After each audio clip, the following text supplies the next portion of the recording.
here we go. Number 2, day number 2 in the gym, and today's plan. What I wanted to do initially was I wanted to do some pull-ups here, but I was convinced by friends and family that pull-ups are risky because if I pull myself up when I come down, my legs might buckle, they might go the wrong way, or something someone pointed out, which is a really good point, is the cat likes to kind of get under people's feet, and she's blind, and so it wouldn't surprise me if she managed to get under my feet whilst I was in the air, and then when I came down, she'd be in the way, and I wouldn't realise with enough of a warning, and so she would end up. Didn't think about this. Probably need a counter it. She would end up where she's under my feet and I'm stuck. So I'm going to need to use more weight on this anyway, just so I can get into position. But what the plan is going to be is to do some pulling work today. Yesterday was pushing.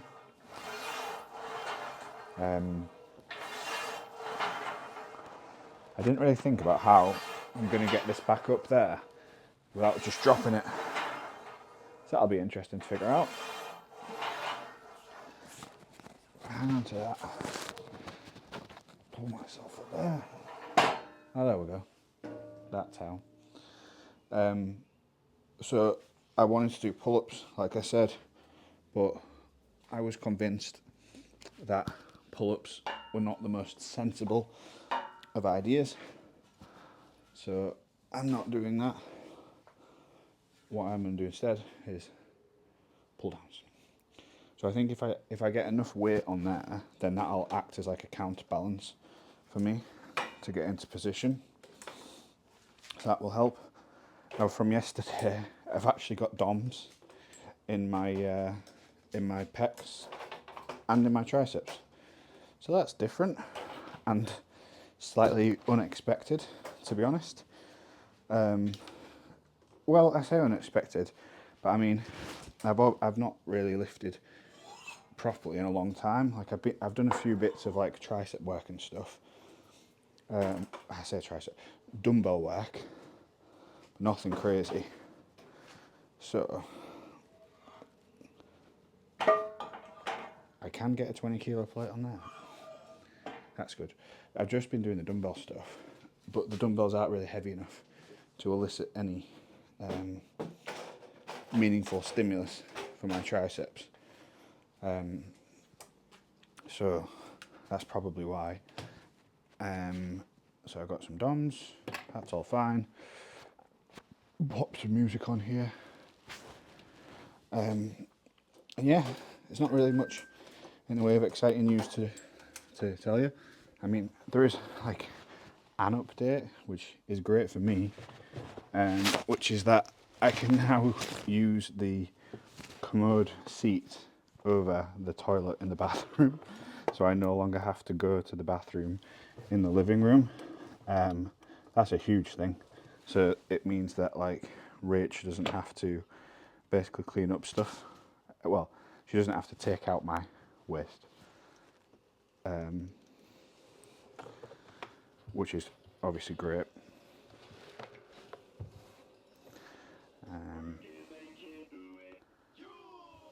What are we listening to?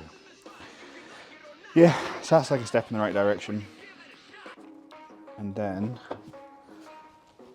with that as well, it just means that things are much easier because I can now get around the house myself. I can walk places without this, but I'm just trying to be careful. I don't want to risk it, so I'm just making sure I've always got something to hang on to. So like, I'm trying to keep contact with something the whole time. It might seem like extreme because like, I'm not like completely unstable, but it's just a thing of like, if I start to go, I'll really struggle to correct things with my legs. Whereas with my upper body, if I've just got hold of things, then I can. So that's the rationale there. Now, what will we do next? Move these out of the way. A single arm might actually be a better idea, but I've already put those weights on. If I go single arm, a bit easier to get in position. Although single arm on this, you kind of have to sit in the middle. I don't know if I'll be able to actually get sat in the middle. I'll try this first and then see if I need to change it to single arm instead. Because now that I know I can move the 20s from here to here, that's obviously a step in the right direction. And then like when I can move the 20s from there to there, I've not tried. Well, you've literally seen the entirety of me trying to train in here. So I think I'm gonna just keep this up of like just show you literally the exact full time in here. So there'll be lots of like boringness. The only thing I probably won't show is if I have to pee. So I brought this out because if I have to pee, it'll take me like 20 minutes to get in the house, pee, get back out here. So I brought the bottle instead, just to try and save some time.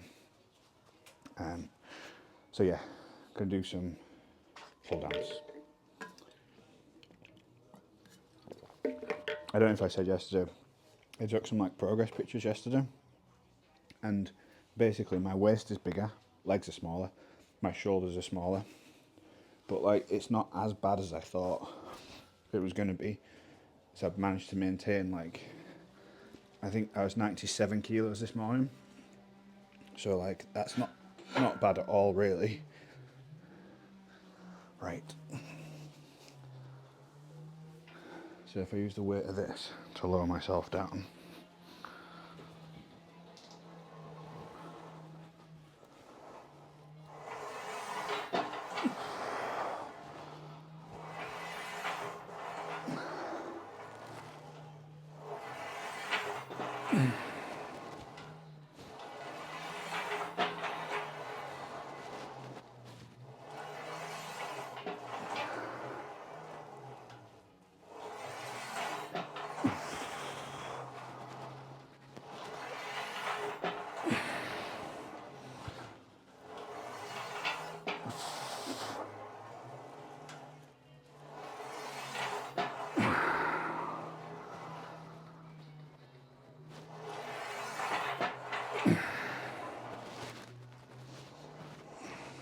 okay, that works. That's enough weight that I can feel it in my back, but it's not so much weight that I'm kind of like falling over. I wonder if I can get my leg over here. Yeah, that's easy for getting in and out. So yeah, that'll do. I'm gonna stick with that weight for another set or two. I've got like tiny little bit of a pump in my back. I was thinking about doing pull-ups then pull downs, so just doing pull downs instead is fine. And then I'll do some curls, and then I don't really have like a proper structured plan, to be honest. I'd thought about it, but then I'm like, things are changing relatively quickly, so if I make a plan today, that might not be any good tomorrow or the day after. So just like treating each day as it comes. Something you might notice as well, I notice, is the longer I'm on my feet, the easier it is for me to walk. But the longer I'm on my feet, the more painful my feet and ankles get. So it's like a catch-22. So I feel like my coordination gets better, but just the load obviously is staying the same, but it's continuous stress. So pull down, what's that, 40 kilos? I think I did 10. So do another set or two of that. Then some curls. Don't know exactly how I'm going to do them. So I've got a couple dumbbells there. I don't think barbell would be a good idea, because then I'm taking the extra load through my full body, and with my ankles and feet already hurting, I don't want to put more stress on that. I was thinking about doing rows, same thing, of like it's just more stress through my body. It might be alright though, I don't know. First thing is another set of these. So if we try it this way instead. So like something that has been really helpful I've been doing recently is massaging the scars, because they just feel so fibrous, and like when I'm trying to bend my legs, it's not just my kneecap and the site of the surgery that's uncomfortable, it's also the actual skin, the actual scars themselves. Right, there we go. Feet in position. Right, another 10-ish.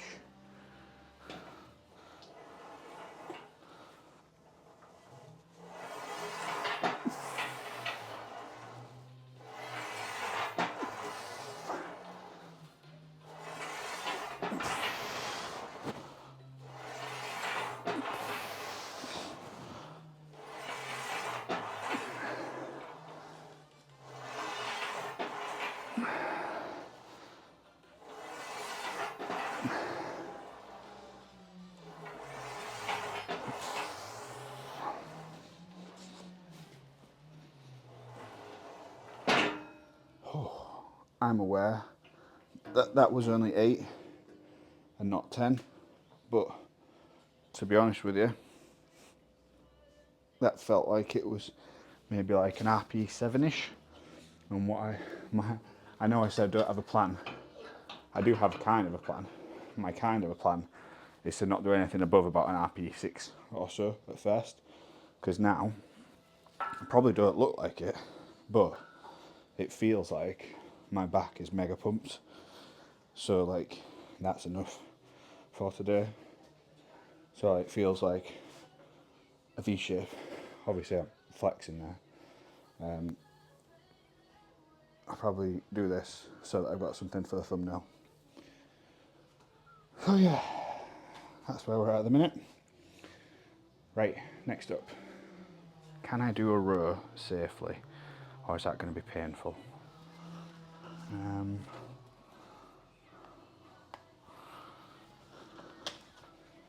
Problem will be getting the dumbbells from over there to over here. I don't think I'm going to do the rows today. I think I'm going to be sensible. Or what I will do is some curls, I think. So I don't have any pins, do I? What I was going to do is set up another attachment so I can have basically a preacher curl set up to do that instead. But that's not going to work. Those bars, I won't be able to manipulate them. So I guess it's just single arm standing curl that I'm going to be doing. It's fine by me.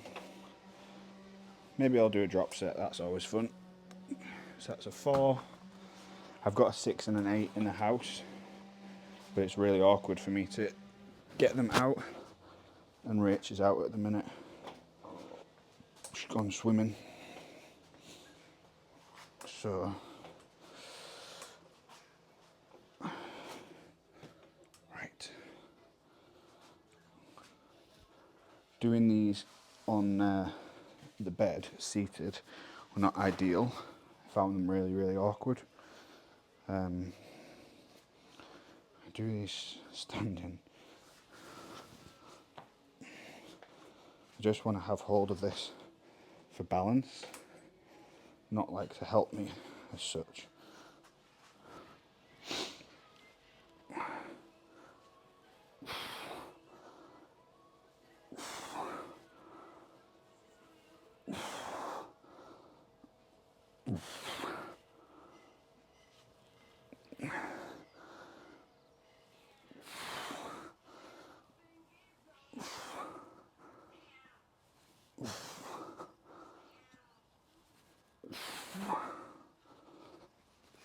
I don't know if you can hear the cat losing her mind about something. She probably just wants feeding.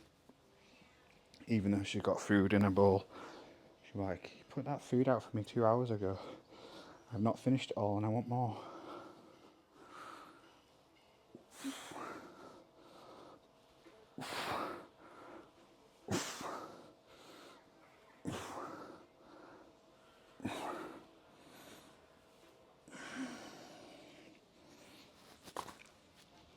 There we go, 10 plus 10. So, something that I just finished writing this morning was a post to go on Instagram.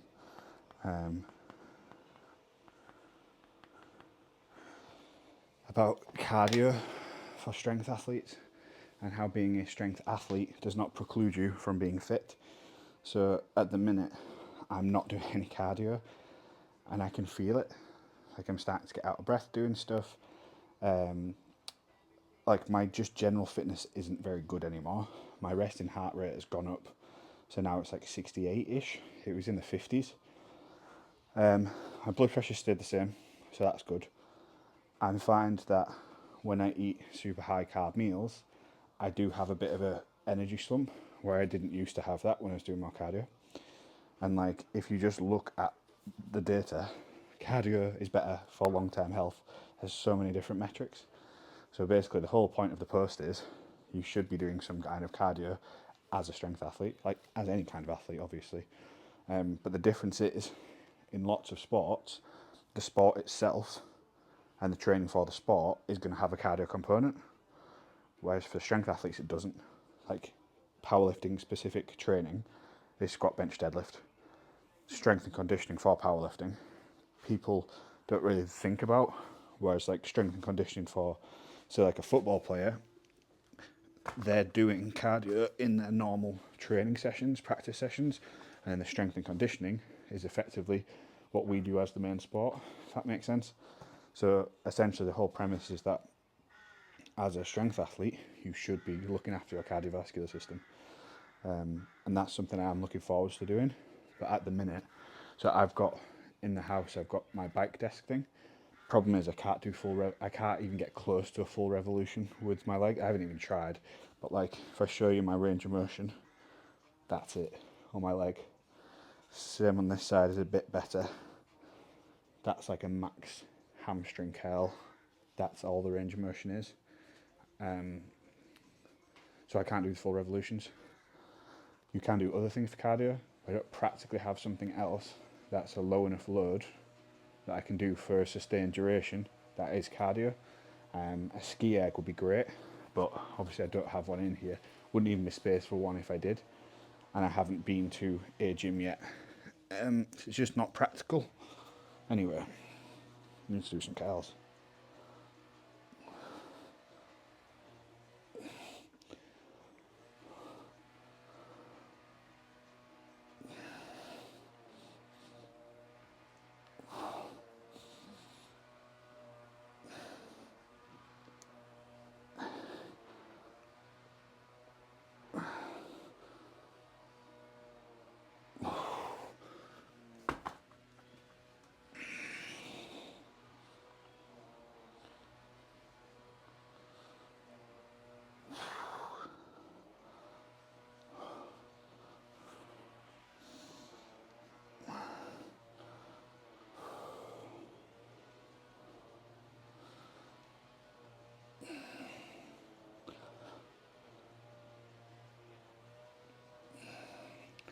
There we go.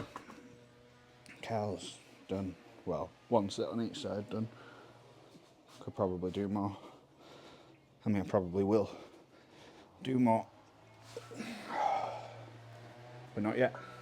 So the other thing as well, like I've talked about this loads before, but what you need to do to maintain or regain muscle is so little compared to what you need to do to build it. Same for strength as well. Of like, for me, to regain strength, it won't take anywhere near as much as it did to actually build that strength in the first place.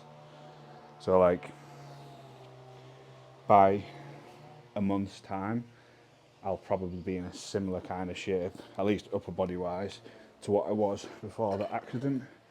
Strength wise won't be there because I'm not going to be training for just a straight up 1 rep max, but in terms of like a hypertrophy perspective, probably the same. Probably won't be as lean, obviously, because I'm just not doing the same amount of activity. I'm still eating loads.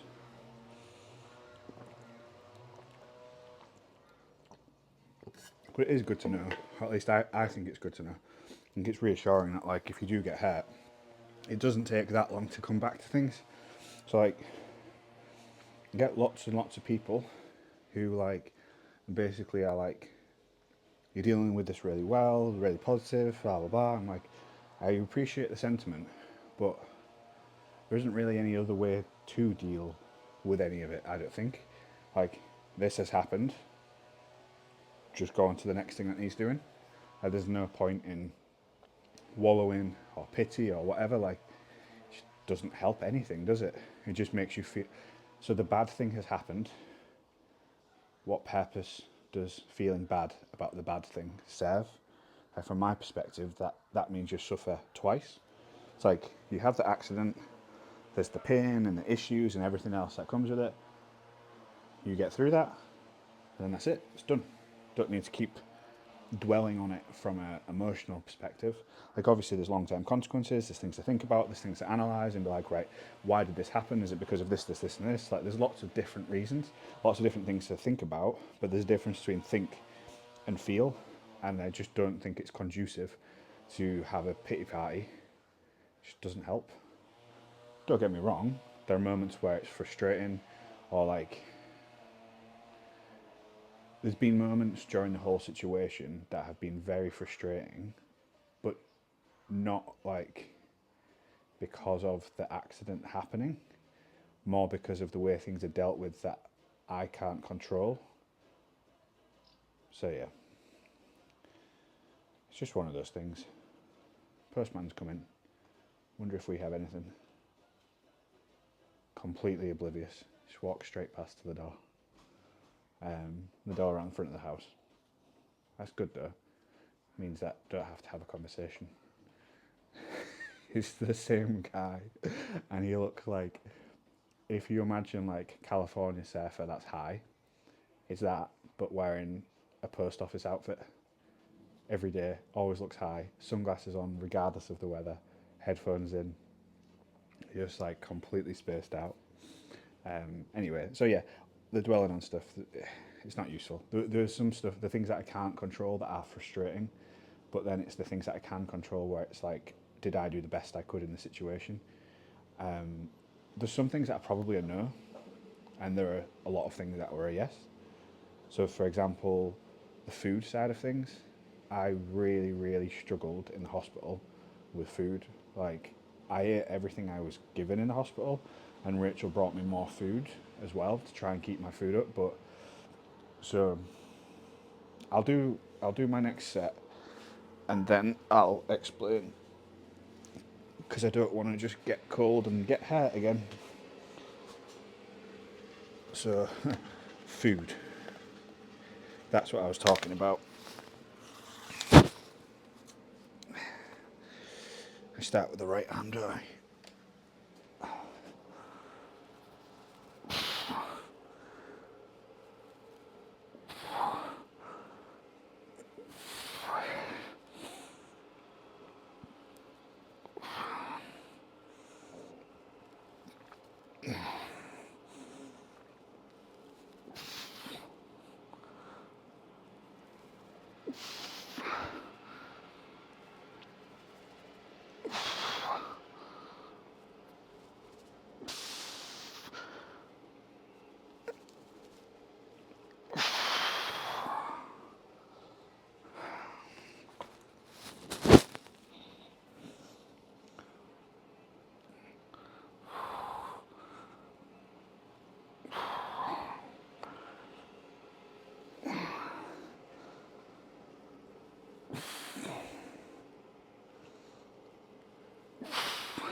That's fun. That was like just started to get into the territory where it's actually hard. It's quite fun to do. I enjoyed that. So what I'm going to do is, like I say, I'll film every session that I do in here. I don't think I can film the physio sessions. I don't know yet, because it depends on if there's other patients there, what the physio wants and stuff like that. But I'll do like a recap when I'm back in here. I'll show you just everything, so I won't edit out stuff. So like with the videos, there's not going to be like a snappy hook to the video or something like that for these. It's literally just going to be start the camera, go train. So if that's something that you don't want to see, then don't watch or skip forwards to the good bits. I'll include like warm-ups and stuff that I'm doing. So at the minute, like literally the warm-up was to start doing pull downs. I'm gradually going to add more and more things to this. What I definitely aren't going to do, because I've not been doing, is filming all the extra mini rehab sessions I'm doing through the day. Because I'm doing them literally on the hour every hour, unless I'm in a meeting or something like that. So I'll do that and we'll go from there. And then I'll finish this set and I'll carry on talking about food. So left side now.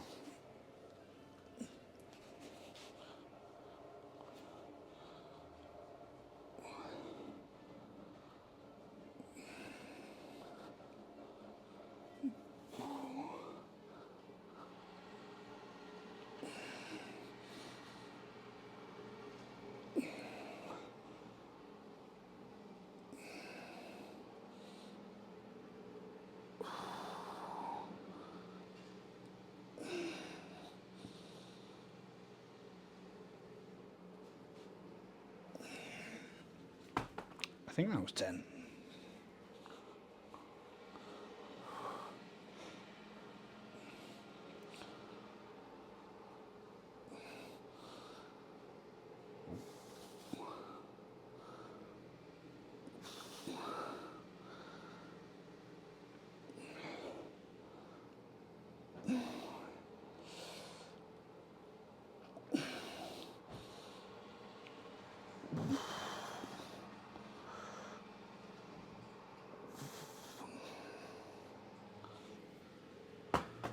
All right, that's 2 sets done.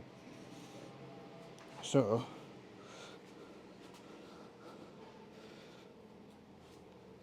food stuff. So in the hospital, I struggled a lot with the food. The food, like, the taste was whatever. Like, it's not good, obviously, but it doesn't matter. It would come and it would almost always be scalding hot on the outside and frozen on the inside, whatever it was. And the quantities were always tiny, especially the amount of protein. So I tried tracking a few times and it got to about 1200 calories and about like 50 to 60 grams of protein a day. Now, even if you ignore the fact that my maintenance is very high anyway, if the standard maintenance for a man is 2,500 calories, that's less than half. Now, I will say there was the option to also have chocolates and biscuits throughout the day. So I didn't have those. Not because I didn't want the calories, but because of the lactose in them. So I didn't want to end up with a dodgy stomach when I already can't move and everything else. But what happened was, so after the surgery, you're on very strong pain relief. So opioids are a type of pain relief, things like morphine, codeine, tramadol, stuff like that. What they do is they obviously help with pain, but they also slow peristalsis. And what peristalsis is if you imagine you've got a tube, you're kind of like the squeezing of the tube. So there's a few different places in your body where this happens. One of them is your GI tract. And so the peristalsis helps food move along, like waste move along as well. So as it goes from food to becoming feces, helps to move along. So what it can end up doing is it can cause you to be constipated because it slows that down a lot. The problem becomes you have that and you're eating and you also can't physically move, so walking movement, this also helps move things around, massage things, keeps everything moving. The nutrition wasn't great, so like not getting in, well, yeah, I don't remember there being much in the way of vegetables. Fruit was another thing of like, anytime they bring the snacks, is there any chance of any fruit? Banana, apple, whatever? No. It's just bizarre. And I know it's not their responsibility to deal with my nutrition, but if I'm supposed to be having their nutrition, then like they should be able to provide it. It's a whole convoluted thing. Like I say, fortunately, Rachel was bringing me stuff in, but bear in mind she also has to work, so she can't just be there 24/7, and they've got set visiting times as well. Anyway, so after the surgery, I was stuck in the bed, and I didn't go to the bathroom for a week. I didn't go to the toilet. That was the thing we were waiting for at first, for me to be able to be allowed to be discharged. So the first couple of days, it was helpful to not have to go to the bathroom. Like I still pee, basically was peeing in a bottle, which is a thing up until like, I mean, to be fair, even now, like if I wake up in the middle of the night, I'm peeing in a bottle. But then like during the day, I will go to the bathroom to pee. But that's only been a thing for like the last week and a half. Prior to that, I've been literally peeing in these bottles, and in the hospital, they're the cardboard ones.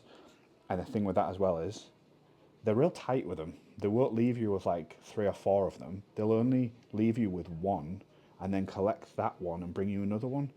And I cannot for the life of me think of why. Like, who's going to steal a cardboard pee bottle? So I did, I did start hoarding them, so that I would always have a spare one. So there would be a spare one in the cupboard, and then the one that I'd use to get them to replace that. Because the thing is, like, as the ward gets busier, and if there's less staff or someone off, you could be waiting for like 40, 50 minutes for someone to come. And like, that's fine, but it's like a conflicting thing. If you don't want to bother them, but you do need the thing taken because you just sat there holding this pee bottle, and because you're only using the minimal amount, you're filling it up because you're peeing a lot because you try and drink plenty. There's nowhere to put it because you can't get up and move. The risk is you spill it, so you literally just sat there holding this pee bottle waiting. So that was not ideal.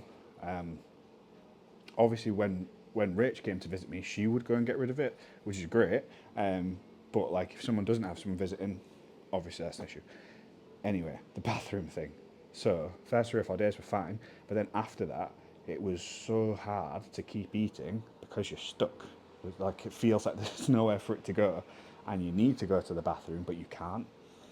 The other thing as well is I think it took me about 36 hours to actually pee after the surgery as well.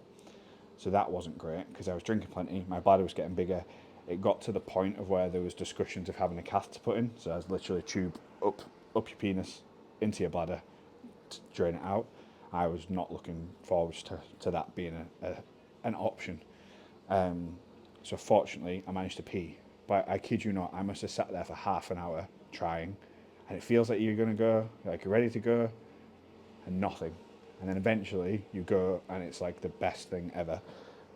But even though I did go after about 36 hours, after that, any time I needed to go for the next 4, 5, 6 days, roughly for the first week, it would take a good 15, 20 minutes before anything would actually come out, despite feeling like you need to pee, you're ready to pee, you think you're like, it feels like you're peeing, but nothing happens until eventually you do. Super frustrating. So yeah, with the not going to the bathroom thing, it gets to like 4 or 5 days or whatever, and it's like, right, now we need to start with laxatives. Yep, fine, makes sense. So there's different types of laxatives. You have some laxatives that basically make the peristalsis happen more, and you have some laxatives that draw water into your bowel to make things runnier. So they're called softeners. The others are called mobility. Mobility or motility? Yeah, basically there's 2 different types. So went for both. That at their discretion. This is what normally works best after operation. Blah blah blah. They're quite gentle ones apparently. So tried that for a couple of days, and then the whole thing of actually going was like, I swear it's more traumatic than the actual surgery and everything that happened. I won't go into graphic detail about that, but anyway, that meant that whole week, the food situation, everything was so difficult.